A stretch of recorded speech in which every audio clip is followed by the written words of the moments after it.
তাবারাকা ওয়া তাআলা দুনিয়ার জমিনে এই মানুষ এবং জিন জাতি সৃষ্টি করেছেন, তারা আল্লাহর ইবাদত করবে। যাদেরকে আল্লাহ পাক কবুল করবেন তাদেরকে জান্নাত দান করবেন, আর যার আমলগুলো আল্লাহর দরবারে কবুল হবে না, গুনাহগার পাপী বান্দাদেরকে আল্লাহ জাহান্নামে দান করবেন।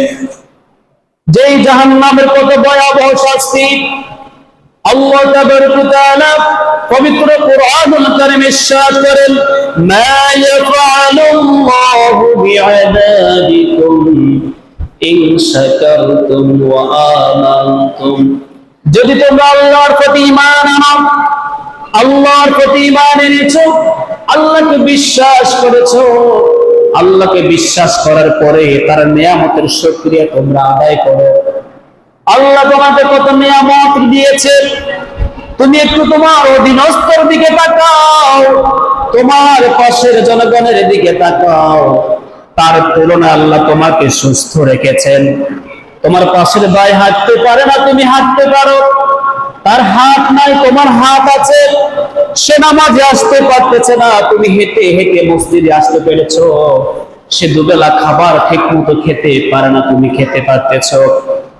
তার থাকার মতো কোন জায়গা জমিন এরকম বসত বাড়ি নেই, তোমার থাকার মতো বসত বাড়ি রয়েছে। জীবিকা নির্বাহ করার জন্য তোমার কাজ করার শক্তি রয়েছে, সামর্থ্য রয়েছে। কত মানুষ শক্তির অভাবে কাজ করতে পারে না। এই যে সমস্ত নিয়ামতগুলি আল্লাহ পাক বলেছেন, আমি তো আযাব দিব না, শাস্তি দিব না, যদি আমি আল্লাহর প্রতি ঈমান আনো এবং আমার সমস্ত নিয়ামতের শুকরিয়াগুলো আদায় করো, তাহলে আমি আল্লাহ কিভাবে তোমাদেরকে শাস্তি দিব? আমি তোমাদেরকে কখনোই শাস্তি দিব না। তাহলে প্রতিনিয়ত হযরত ওমর রাদিয়াল্লাহু তাআলা আনহু বলেছেন, তুমি যখন সকালবেলা উপনীত হবে, তুমি সন্ধ্যার আশা করিও না। আর যখন তুমি সকাল উপনীত হবে, সকালটাকে তুমি বিশাল বড় গনিমত মনে করবে। আবার যখন সন্ধ্যায় উপনীত হবে, সকালের আশা তুমি করিও না। তুমি যখন এখন ধনাঢ্য অবস্থায় আছো, সুস্থ সবল অবস্থায় আছো, গরিব হওয়ার আগে তোমার এই ধনাঢ্য সময়টাকে তুমি বিশাল বড় নিয়ামত মনে করো। তুমি যখন সুস্থ আছো, অসুস্থ হওয়ার আগে এই সময়টাকে তুমি বিশাল বড় নিয়ামত মনে করো। আল্লাহ তোমাকে সুস্থ রেখেছেন। আল্লাহ যদি তোমাকে অসুস্থ করে দেয়, হাজার চেষ্টা করেও বান্দা দাঁড়াইয়া একটা রুকু সিজদা করতে পারবে না। আর যদি আল্লাহ তোমাকে সুস্থ রাখে, বুঝতে হবে আল্লাহর খাস রহমত তোমার উপর আল্লাহ দান করেছেন। এই রহমত যে আল্লাহ দান করেছে, তার নিয়ামতের শুকরিয়া অবশ্য আদায় করতে হবে। যত প্রকার নিয়ামত সমূহ রয়েছে, আমি আরাম আয়েশে দুবেলা ভাত খেতে পারতেছি, আলহামদুলিল্লাহ, শুকরিয়া আদায় করতে হবে। আপনি কি দিয়ে খাচ্ছেন সে দেখার বিষয় নয়, কিন্তু যে লোকটা একেবারে খেতে পারতেছে না, আপনি ওইদিকে লক্ষ্য করেন তার কি অবস্থা।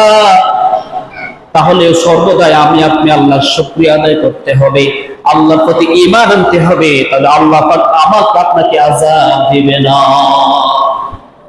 যদি তার বিপরীত কোন আমল করি, বিপরীত পথে চলি, আল্লাহ তাবারক ওয়া তাআলা যে ভয়াবহ জাহান্নাম নামক একটি গণজিতির সৃষ্টি করে রেখে দিয়েছেন, ওই জাহান্নামে আমাকে আপনাকে সেখানে প্রবেশ করতে হবে।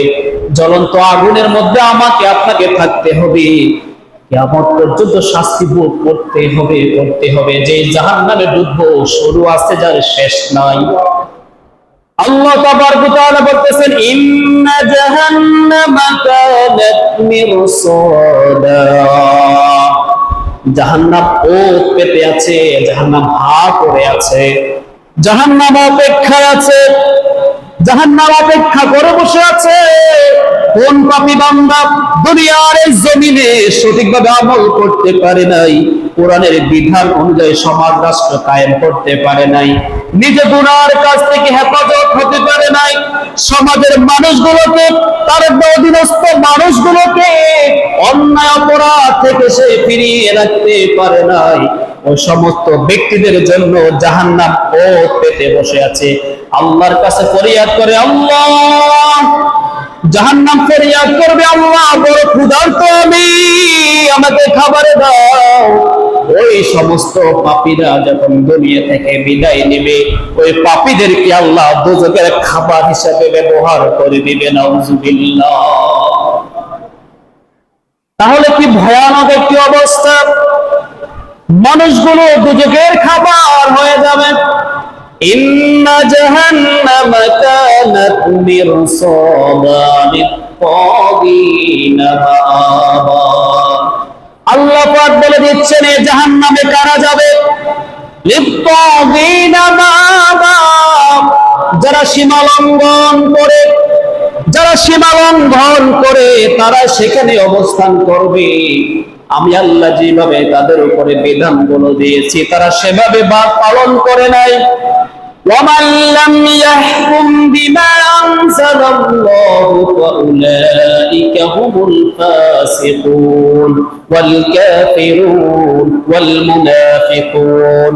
আল্লাহ পাক বলেছেন, আমি যেভাবে বিধান দিয়েছি, কোরআনের বিধান অনুযায়ী যারা সমাজ রাষ্ট্র কায়েম করবে না, আল্লাহ পাক বলতেছেন তারা ফাসিক, তারা মুনাফিক, তারা কাফের, তারা ক্ষতিগ্রস্ত।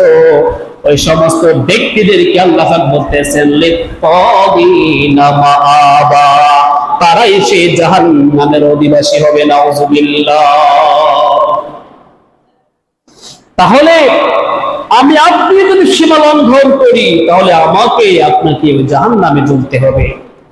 লাবিতিনা ফিহা আহকাবা, সেখানে বসবাস করার মতো, থাকার মতো ওরকম পরিস্থিতি থাকবে না, শীতল হবে না।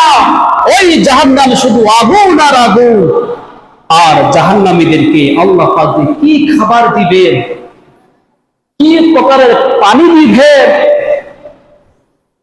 সেগুলি যদি আমাদেরকে দেওয়া হয় কখনোই খাবার উপযোগী হবে না।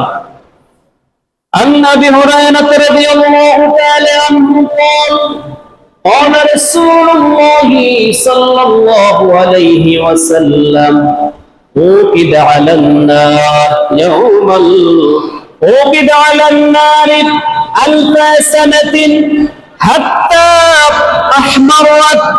আল্লাহর হাবিব সাল্লাল্লাহু আলাইহি ওয়াসাল্লাম বলেছেন, ওকিদ আলান নার আলফা সাবিন, 1000 বছর জাহান্নামকে জ্বালানো হবে। জ্বালানোর পরে সেটি লাল বর্ণ ধারণ করেছে। সুম্মা উকিদ আলাইহা আলফা সানা, আবার 1000 বছর সেটিকে আবার আগুনে জ্বালানো হবে। 1000 বছর যখন সেটি জ্বালানো হবে, হাত্তা আবিয়াদ্দাত, সেটি সাদা বর্ণ ধারণ করে।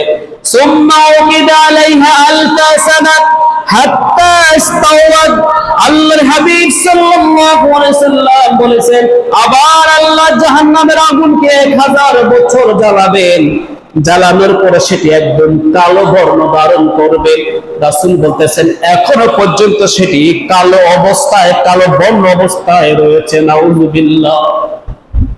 জাহান্নাম একেবারে কালো, ঘোর অন্ধকার। তাহলে 1000 বছর আল্লাহ পাক জ্বালিয়ে সেটাকে তিনি লাল করেছেন, আবার 1000 বছর জ্বালিয়ে সাদা করেছেন, আবার 1000 বছর জ্বালিয়ে সেটাকে কালো করেছেন, এখনো পর্যন্ত সেটি কালো অবস্থায় রয়েছে।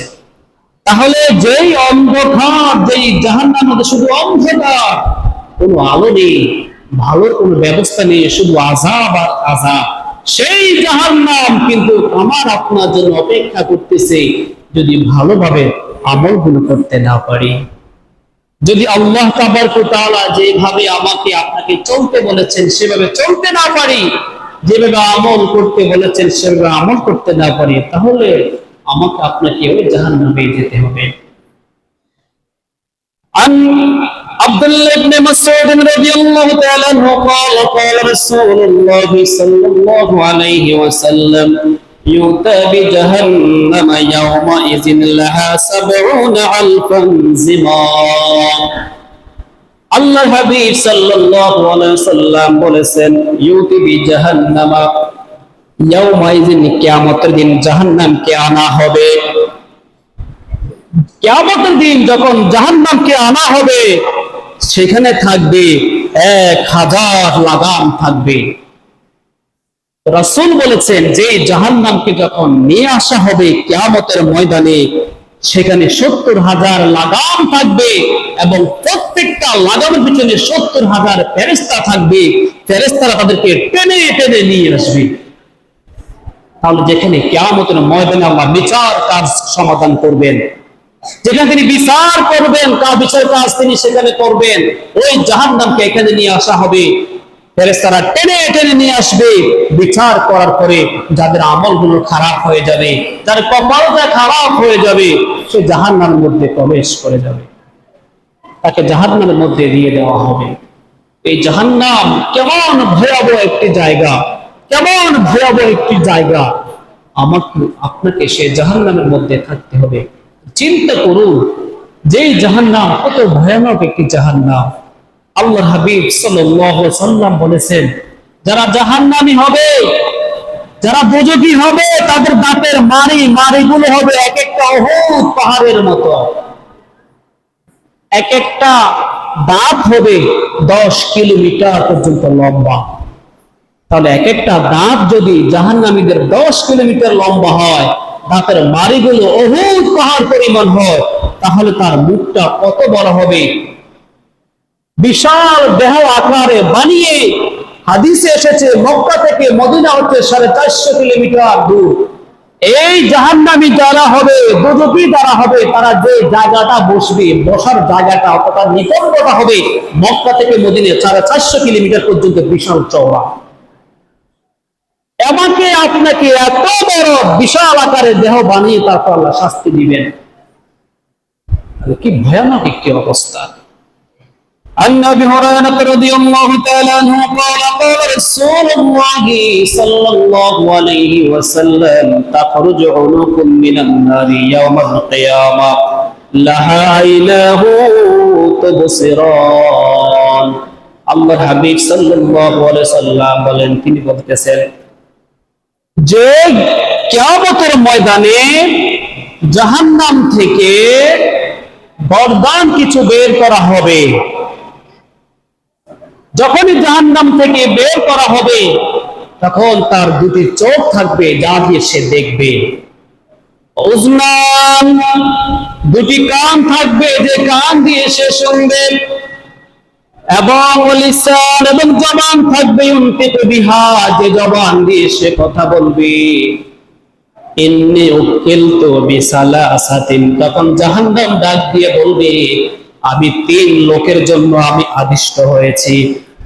জাহান্নাম ডাক দিয়া বলবে আমি মাত্র 3 শ্রেণীর মানুষদেরকে ভক্ষণ করার জন্য এসেছি। আল্লাহ পাক আমাকে 3 শ্রেণীর মানুষদেরকে খাওয়ার জন্য আদেশ করেছেন। তার মধ্যে একটি হচ্ছে যে ব্যক্তি অবাধ্যচারিতা করে, যে দুর্নীতি করে, যে ব্যক্তি আল্লাহর সাথে অবাধ্যচারিতা করে। আল্লাহ বলছেন আমল এভাবে করার জন্য সে ওভাবে করে, আল্লাহ বলছেন চুরি না করার জন্য সে চুরি করে, আল্লাহ বলছেন দুর্নীতি না করার জন্য সে দুর্নীতি করে। আল্লাহ যা করতে নিষেধ করেছেন যে লোকগুলি সে কাজগুলি করে তারাই হচ্ছে অবাধ্য। ওই জাহান্নাম বলতেছেন যারা আল্লাহর কথার অনুযায়ী যারা চলে নাই, আল্লাহর বিধান অনুযায়ী যারা চলে নাই, তাদেরকে আমি গ্রহণ করব, খেয়ে ফেলবো। 2 নাম্বার হচ্ছে যারা আল্লাহর সাথে অন্য কোন মাবুদকে গ্রহণ করে, যারা অথবা যারা আল্লাহ ছাড়া অন্যকে মাবুদ বানায়, আমি তাদেরকে ভক্ষণ করার জন্য এসেছি। 3 নাম্বার হচ্ছে যারা চিত্র আঁকে, ছবি আঁকে। আজকে দেখা যায় বিভিন্ন বর্তমান অবস্থা এমন চিত্র আঁকানো শেখা হয়, অথচ জাহান্নাম বলতেছে যারা চিত্র আঁকে, ছবি আঁকে। আপনি যদি কোনো ছবি আঁকেন কিংবা কোনো পুতুল বানান, যদি আপনি তার মধ্যে রূহ দিতে না পারেন তাহলে আপনার কঠিন অবস্থা। যেহেতু রূহ পৃথিবীর কোন বিজ্ঞানী কেউ বানাতে পারবে না একমাত্র আল্লাহ তাবারক ওয়া তাআলা ছাড়া। এই জন্য প্রাণী, পশু পাখি, মানুষের ছবিগুলো আঁকা অবশ্যই জায়েজ নেই।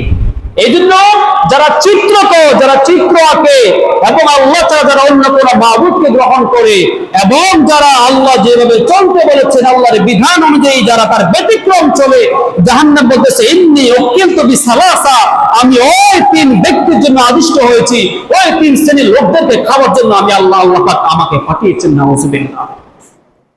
তাহলে চিন্তা করি যে আমি আপনি তিন শ্রেণীর মধ্যে আছি কিনা। আমি আপনি যে দৈনিক চলতেছি, আমল করতেছি, জীবনকে অতিবাহিত করতেছি, যে আমি আপনি এই তিন শ্রেণীর মধ্যে কি আছি কিনা একটু আমার আপনার ভাবা উচিত। তাহলে যে জাহান্নামে আমাকে আপনাকে প্রবেশ করানো হবে, এবং হাদিসে এসেছে জাহান্নামের একেবারে সবচাইতে হালকা যে শাস্তিটা দেওয়া হবে, জাহান্নামে সবচাইতে হালকা শাস্তি যাকে দিবেন সেটা হচ্ছে নবীজির চাচা আবু তালেব, এবং সবচাইতে সর্বহালকা, যার চাইতে আর কোনো হালকা আযাব নেই, শাস্তি নেই, সেটা হচ্ছে আবু তালেবকে দুইটা জুতা তার পায়ের মধ্যে পরানো হবে, যে জুতার ফিতা কিংবা লেসের মধ্যে আগুন থাকবে। ওই জুতাটা যখন সে পায়ে দিবে, ওই যে জুতার মধ্যে আগুন থাকবে, আগুনের তাপে তার মাথার মগজগুলো টকবক টকবক টকবক করতে থাকবে। এটা হচ্ছে সর্বনিম্ন শাস্তি জাহান্নামের। তাহলে আগুনের জুতা আবু তালেবকে পরানো হবে। একেবারে আযাব যেটা সবচেয়ে হালকা, সেটা হচ্ছে এটা। সেই জুতা যখন আবু তালেবকে পরানো হবে, সাথে সাথে সেই আগুনের তাপ তার মাথার মগজ টকবক টকবক করতে থাকবে। তাহলে সবচাইতে ছোট আযাবে যদি এই অবস্থা হয়, আবার আপনাকে যদি আল্লাহ তার সাথে বড় আযাব দেয়, কি অবস্থা হবে আমার আপনার? কি অবস্থা হবে আমার আপনার? এই জন্য সম্মানিত শুধু আমাকে আপনাকে খারাপ কাজ থেকে অবশ্যই ফিরে আসতে হবে। খারাপ কাজ থেকে অবশ্যই আমাকে আপনাকে ফিরে আসতে হবে। হযরত আবু হুরায়রা রাদিয়াল্লাহু তাআলা আনহু তিনি বলেন, যারা জাহান্নামী হবে তাদের গায়ের চামড়াটা হবে 42 গজ মোটা। শাস্তি তো আল্লাহ দিবেন, আযাব তো আল্লাহ দিবেন, আযাবের মতো আল্লাহ আযাব দিবেন।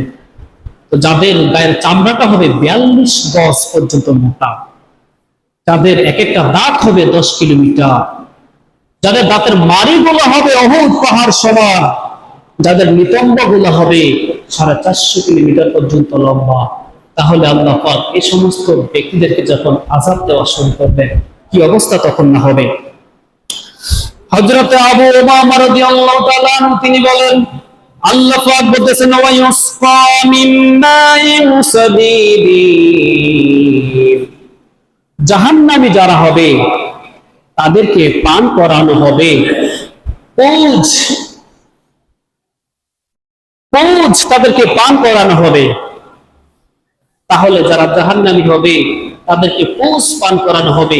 এই পুঁজটা হচ্ছে যারা জাহান্নামী হবে তাদের রক্ত এবং তাদের ঘাম থেকে মিশ্রিত হয়ে এই পুঁজটা বের হয়। এই পুঁজটা খাবারটা হবে জাহান্নামীদের। তাহলে একটু চিন্তা করুন, যারা জাহান্নামী হবে আল্লাহ পাক তাদেরকে কি খাবার দিবেন। তাহলে যারা জাহান্নামী হবে তাদেরকে পুঁজ নামক খাবারটি দেওয়া হবে। আর জাহান্নামীদেরকে যখন এই অবস্থায় খাবারগুলো দেওয়া হবে, আল্লাহর হাবিব সাল্লাল্লাহু আলাইহি ওয়াসাল্লাম বলতেছেন, এই খাবারগুলো যখন তাদেরকে খাওয়ানো হবে, এত নিকৃষ্ট, রাসূল বলতেছেন এটি তাদের গলা পর্যন্ত যাওয়ার উপক্রম হবে না, এত নিকৃষ্ট একটি খাবার, তারপরেও খেতে হবে। তো আল্লাহর হাবিব সাল্লাল্লাহু আলাইহি ওয়াসাল্লাম বলতেছেন, যখনই এই পুঁজ যারা জাহান্নামী হবে, যারা দোজখী হবে, এই খাবারটা যখন তাদের সামনে নিয়ে আসবে, এত দুর্গন্ধ তারা সেটা সহ্য করতে পারবে না। রাসূল বলতেছেন আরেকটু যখন সামনে নিয়ে যাওয়া হবে, এত দুর্গন্ধ পুঁজ যখন তার নাকের সামনে নিয়ে আসা হবে, রাসূল বললেন সাথে সাথে তার পুরো দেহের চামড়াটুকু পুড়ে যাবে এবং তার মাথার পুরো চামড়াটুকু পুড়ে যাবে। এটা দুর্গন্ধ এত নিকৃষ্ট। তাহলে কেমন পোষ? যারা দোজখী হবে, যারা জাহান্নামী হবে, তাদের রক্ত এবং তাদের ঘাম কিংবা গোশত থেকে পোষটা আল্লাহ বের করবেন। খাওয়ার মতো উপক্রম হবে না, তারপরও খাবে। যেখানে তার গন্ধ শোনার সাথে সাথে দেহ থেকে চামড়া খসে খসে পড়ে যাবে, মাথার চামড়া গুলো খসে খসে পড়ে যাবে। আল্লাহর হাবিব বলতেছেন, যখন খাবারটা তাদেরকে খাওয়ানো হবে, খাওয়ার সাথে সাথে পেটের মধ্যে যা কিছু আছে সব চুরমার হয়ে চূর্ণ বিচূর্ণ হয়ে মল দ্বার দিয়ে জমিনের মধ্যে নিচে আবার পড়ে যাবে। নাউজুবিল্লাহ। এত নিকৃষ্ট খাবার পেটে যাওয়ার সাথে সাথে পেটের মধ্যে যা কিছু আছে সব কিছুকে বিষাক্ত করে চুরমার করে পায়খানা রাস্তা দিয়ে বের হয়ে যাবে। তারা তখন আবার খাবারের জন্য আল্লাহর কাছে ফরিয়াদ করবে, আমাদেরকে আবার খাবার দেওয়া হোক। আল্লাহ পাক রব্বুল আলামিন বলতেছেন, ওয়াসুকুমান হামিমান ফাকাত্তা আমআআহুম। যখনই তাদেরকে পুষ্ট দেওয়া হবে, যখন তাদের নারী বুড়োগুলো চূর্ণ বিচূর্ণ করে মলদ্বার দিয়ে বের হয়ে যাবে, তারা আবার যখন খাবারের জন্য আল্লাহর কাছে তারা ফরিয়াদ করবে, আল্লাহ পাক এবার দিবেন ফুটন্ত গরম পানি। ফুটন্ত গরম পানি। রাসূল বলতেছেন, ওই পানির এত তীব্রতা, এত তাপ, মুখের সামনে নেওয়ার সাথে সাথে তার চেহারাটা ঝরে যাবে, পুড়ে যাবে, এত উত্তপ্ত গরম পানি। কিন্তু তার তৃষ্ণা প্রচুর, তাকে খেতে হবে। রাসূল বলতেছেন, যখন এই পানিটা তাকে খাওয়ানো হবে, ফুটন্ত গরম পানি, এটা খাওয়ার সাথে সাথে তার পেটের মধ্যে যা কিছু আছে নারী বুড়ি সব চূর্ণ বিচূর্ণ করে মলদ্বার দিয়ে বের হয়ে যাবে। চিন্তা করুন, যদি জাহান্নামীদের এরকম একটা খাবার হয়,